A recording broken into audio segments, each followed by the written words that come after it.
যে চাকরি নিতে হলে আমার কম্পিউটার এডুকেশন লাগবে নাকি।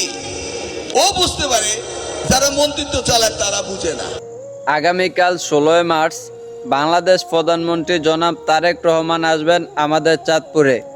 যেহেতু শিক্ষামন্ত্রী আমাদের চাঁদপুরের, তাই শিক্ষামন্ত্রীর কাছে আমাদের একটাই দাবি থাকবো। এই দাবিটা আপনি প্রধানমন্ত্রীর কাছে তুলে ধরবেন যে বাংলাদেশের প্রতিটা স্কুলে, প্রতিটা কলেজে, প্রতিটা স্টুডেন্টকে যেন কম্পিউটার শেখানো হয়। প্রয়োজনে নবাব সিরাজউদ্দৌলার গল্প বাদ দেন, কারণ পুরো বিশ্বের সাথে তাল মিলিয়ে চলতে গেলে আমাদের কম্পিউটার শেখা ছাড়া দ্বিতীয় কোনো বিকল্প নাই। কারণ আমরা যদি টেকনোলজি থেকে পিছিয়ে থাকি তাহলে আমাদের দেশ, আমাদের রাষ্ট্র সব কিছুই পিছিয়ে থাকবে।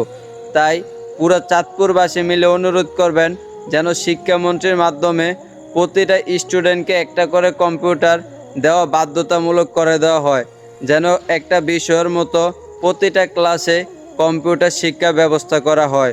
আমরাও পুরো বিশ্বের মতো এগিয়ে যেতে চাই, আমরাও টেকনোলজি অর্জন করতে চাই।